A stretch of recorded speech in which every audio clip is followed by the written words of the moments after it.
Hello guys, welcome to my YouTube channel Economics by Heart.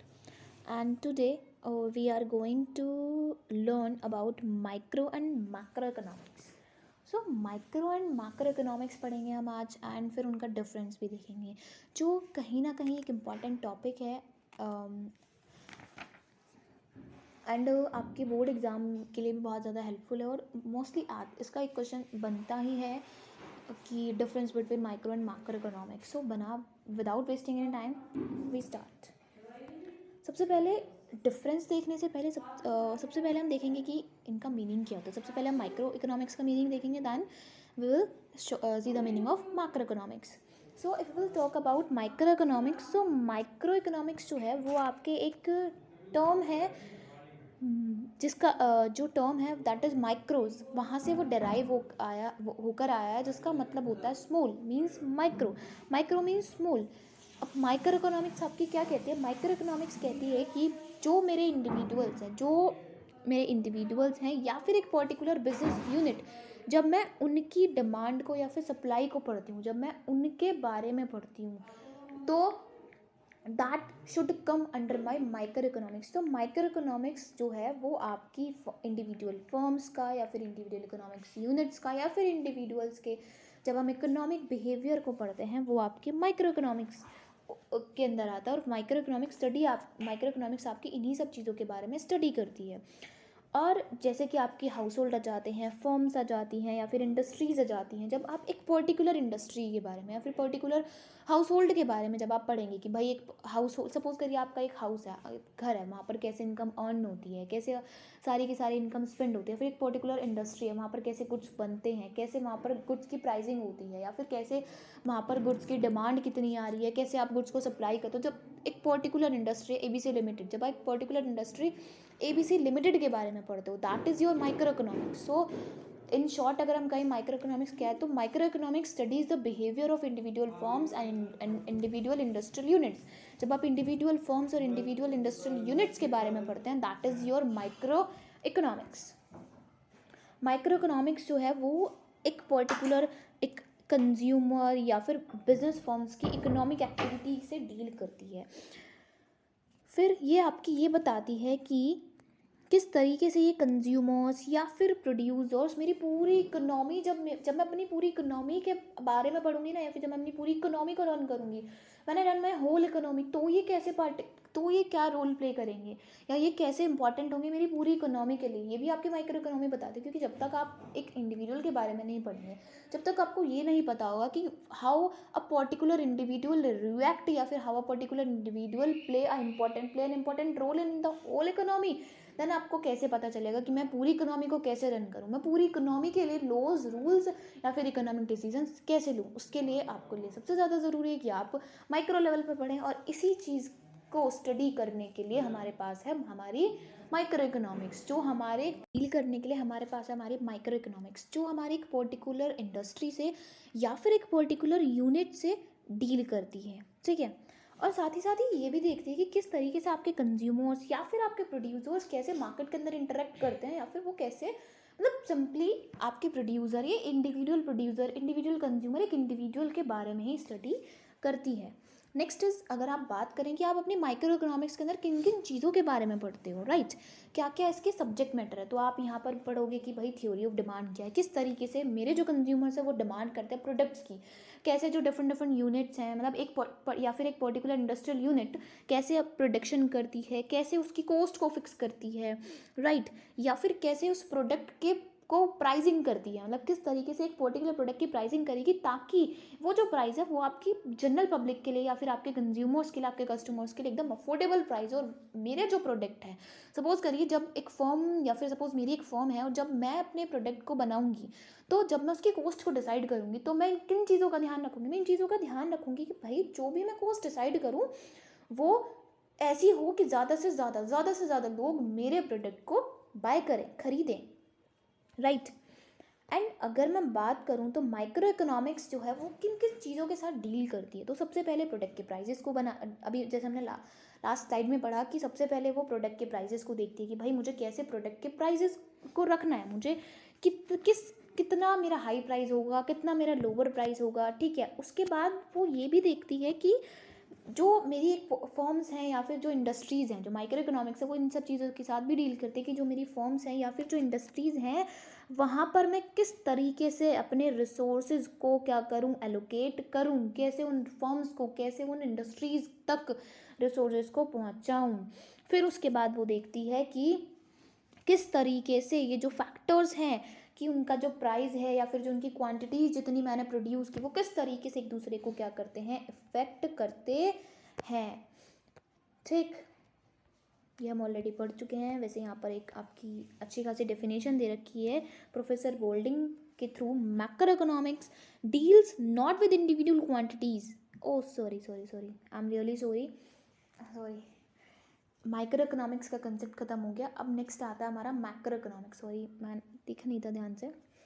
Micro economics का ये ख़त्म होने के बाद next is your macro economics. अब अगर आप मैक्रो इकोनॉमिक्स की बात करें तो मैक्रो जो है मैक्रोस से डराइव होकर आता है। Greek word that is macros, उसका मतलब क्या होता है, लार्ज, बिग, बड़ा।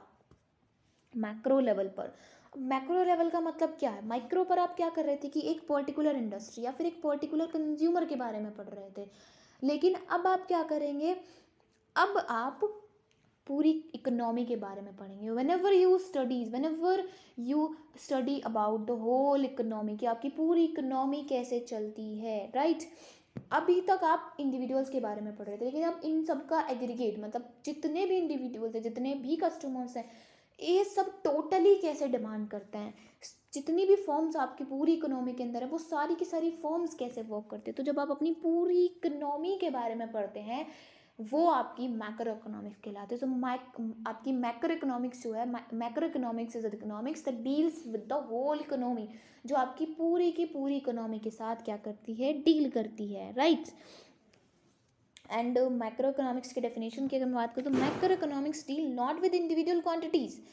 माइक्रो की तरह मैक्रो जो है इंडिविजुअल क्वांटिटी, सिर्फ इंडिविजुअल्स पर फोकस नहीं करती, बट ये जितने भी आपके इंडिविजुअल्स हैं इन सबको एग्रीगेट कर इन सबको मिलाकर, बट विद और साथ ही साथ सिर्फ इंडिविजुअल इनकम पर फोकस नहीं करेगी, नेशनल इनकम, मेरे पूरी कंट्री की इनकम के बारे में जब मैं बात करूं, ठीक है। अपने प्राइस सिर्फ इंडिविजुअल या फिर एक पर्टिकुलर इंडस्ट्री के प्राइस नहीं, नेशनली, जब मैं पूरे के पूरे नेशनल प्राइजेज और नेशनल आउटपुट की बात करती हूँ, that is your macroeconomics, means studies about the whole economy. जब मैं अपनी पूरी की पूरी इकोनॉमी के बारे में पढ़ती हूँ वो आपकी मैक्रो इकोनॉमिक्स कहलाती है। सो डिफरेंस समझ में आया आपको, मीनिंग का तो शायद डिफरेंस समझ में आ ही गया होगा कि माइक्रो क्या है। माइक्रो इकोनॉमिक्स कहती है कि जब मैं एक पर्टिकुलर इंडिविजुअल के बारे में पढ़ती हूँ तो वो माइक्रो है, ठीक है। जब हम एक पर्टिकुलर इंडिविजुअल के बारे में पढ़ते हैं तो वो माइक्रो इकोनॉमिक्स कहलाती है। लेकिन जब उन सारे इंडिविजुअल्स को आप एडप्ट कर दीजिए, जब आप उन सारे इंडिविजुअल्स के बारे में पढ़ते हैं वो आपकी मैक्रो कहलाती है। तो एक पर्टिकुलर इंडिविजुअल के बारे में जब आप पढ़ते हैं that is your micro economics, and जब आप अपनी पूरी इकोनॉमी एज अ होल के बारे में पढ़ते हैं that is your macro economics. यही डिफरेंस है माइक्रो और मैक्रो में।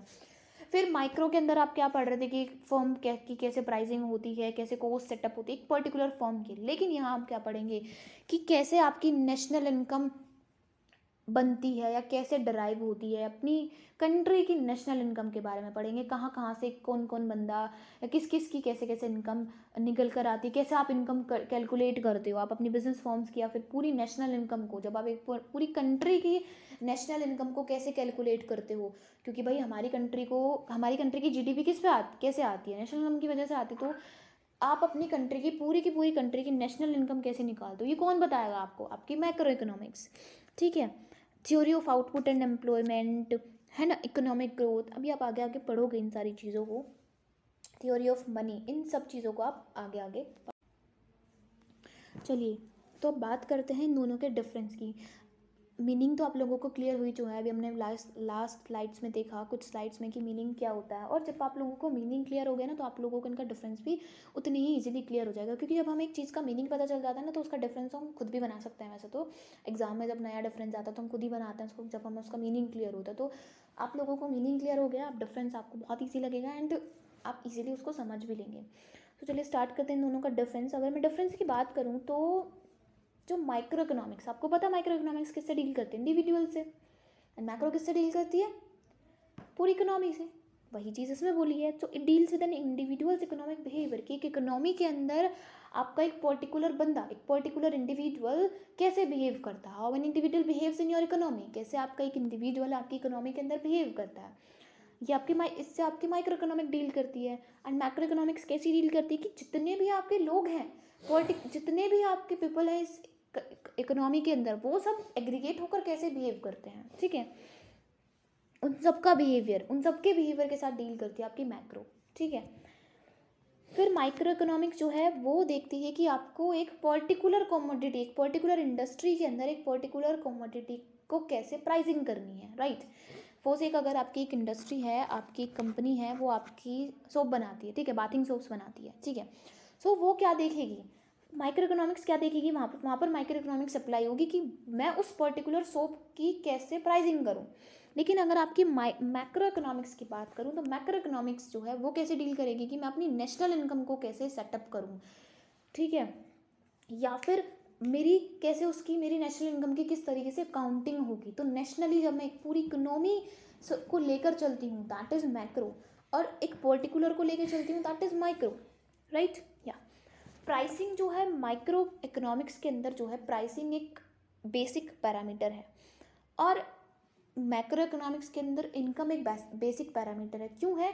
क्योंकि माइक्रो इकोनॉमिक्स के अंदर मैं यही सारी चीज़ें तो पढ़ती हूँ, एक प्रोडक्ट की प्राइसिंग कैसे करनी है, उसकी डिमांड कितनी है, उसकी कॉस्ट कैसे रखनी है। तो एक मतलब माइक्रो के अंदर मैं ज़्यादातर ना प्राइसिंग पर फोकस करती हूँ, क्योंकि अगर उसका प्राइस अच्छा होगा तो मैं उस पर्टिकुलर प्रोडक्ट की डिमांड भी इंक्रीज होगी, ठीक है। लेकिन अगर मैं मैक्रो इकोनॉमिक्स की बात करूँ, यहाँ जो है, यहाँ इनकम है बेसिक पैरामीटर, क्योंकि यहाँ एक बहुत बड़ा कंसेप्ट आपका नेशनल इनकम आ जाता है, लोगों की इनकम के बारे में बात हो रही है। तो बेसिक पैरामीटर यहाँ पर इनकम ही है, ठीक है। और अगर मुझे रिसोर्सेज को यूटिलाइज करना है एक बिजनेसमैन के लिए, ठीक है, या फिर पब्लिक फाइनेंस करना है, ठीक है, या फिर रिसोर्सेज कैसे यूज़ होने हैं, ये भी मैं माइक्रो के अंदर ही देखूंगी कि that how to use, for whom to use, ठीक है, हाउ टू प्रोड्यूस, ठीक है, फॉर हुम टू प्रोड्यूस। ये जो 3 क्वेश्चन अराइज होता है ना, ये चीज़ें मैं माइक्रो के अंदर ही देखती हूँ, ठीक है। तो यहाँ पर रिसोर्सेज को पहले एलोकेट भी करना है, और the allocation and utilisation of resources is the basic and important factor in microeconomics. And macro economics के अंदर मैं देखती हूँ कि किस तरीके से जो ये मतलब इकोनॉमिक पॉलिसीज़ पूरे नेशन के लिए बनाई जाती है ना, मैं इनकी स्टडी करती हूँ कि किस तरीके से इनको फॉर्मुलेट करना है मुझे मेरी कंट्री के अंदर, राइट। या फिर नेक्स्ट आता है आपका कंसेप्ट। तो माइक्रो इकोनॉमिक्स का जो कंसेप्ट है वो कैसा, वो इंडिपेंडेंट कंसेप्ट है। माइक्रो इकोनॉमिक्स एक पर्टिकुलर इंडिविजुअल के बारे में बात करते हो तो वो इंडिपेंडेंट है, ठीक है, वहाँ एक दूसरे पर चीज़ें डिपेंड नहीं है। बट अगर आप मैक्रो इकोनॉमिक्स के अंदर बात करें तो मैक्रो इकोनॉमिक्स के जो कंसेप्ट है ना वो इंटरडिपेंडेंट है। कैसे इंटरडिपेंडेंट है? जब आप नेशनल इनकम की बात करोगे तो वहाँ पर आप एग्रीगेट डिमांड भी देखोगे कि आप वहाँ पर एक इंडिविजुअल की डिमांड भी देखोगे और बहुत सारे इंडिविजुअल की डिमांड भी देखोगे, ठीक है। तो वहाँ पर आप एग्रीगेट डिमांड भी देखोगे, एग्रीगेट सप्लाई भी देखोगे, राइट। तो जो मैक्रो इकोनॉमिक्स है उसके जो कंसेप्ट है ना वो आपके इंटरडिपेंडेंट है, वो एक दूसरे पर डिपेंड करते हैं, ठीक। नेक्स्ट, अब इसके कंसेप्ट बनाए किसने? माइक्रो इकोनॉमिक्स के कंसेप्ट आपके एल्फ्रेड मार्शल ने डेवलप किए हैं और माइक्रो के जेएम केनेस ने।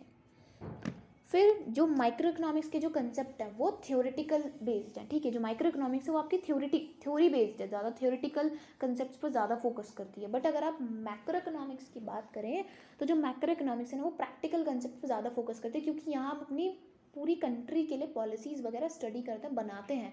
तो जब मैं अपनी पूरी इकोनॉमी का ध्यान रखूँगी और पूरी इकोनॉमी के लिए पॉलिसीज़ बनाऊँगी तो शायद मेरे लिए ये चीज़ें ज़रूरी होंगी कि मैं वो उसे प्रैक्टिकल वे में पढ़ूँ। इसलिए मैक्रो इकोनॉमिक्स के अंदर आपके ग्राफ्स, न्यूमेरिकल्स, ये सारी चीज़ें ना ज़्यादा हो जाती हैं। क्यों जाती हैं? क्योंकि यहाँ जो चीज़ है ना वो आप प्रैक्टिकल देखते हो। माइक्रो के अंदर थ्योरेटिकल है, इसलिए माइक्रो के अंदर थ्योरी ज़्यादा है। आई होप आप सभी को मेरी वीडियो पसंद आई होगी, जो मैंने आप लोगों को समझाया। आई रियली होप कि आप लोगों को समझ आ गया होगा। बट फिर भी अगर आपको कोई प्रॉब्लम है तो आप नीचे कमेंट कर सकते हो। एंड अगर आप लोगों को मेरी वीडियो अच्छी लगी, मैंने जैसे समझाया आपको अच्छा लगा, तो प्लीज़ कमेंट करिएगा, लाइक करिएगा, and please subscribe my channel also, ताकि जो भी मैं नई वीडियोस डालूँ वो आप लोगों तक पहुंच जाए। एंड सेकेंड थिंग ये कि जब आप लोग मुझे सपोर्ट करेंगे तो मैं और वीडियोस डालूँगी, उससे आपकी भी हेल्प होगी कि भाई आपको स्टडी मटेरियल मिलेगा घर बैठे एंड ईजीली एक्सेसिबल। सो बस इतना ही कहना था मुझे। Please support me so that I can make more videos for you. Thank you very much. Thanks a lot.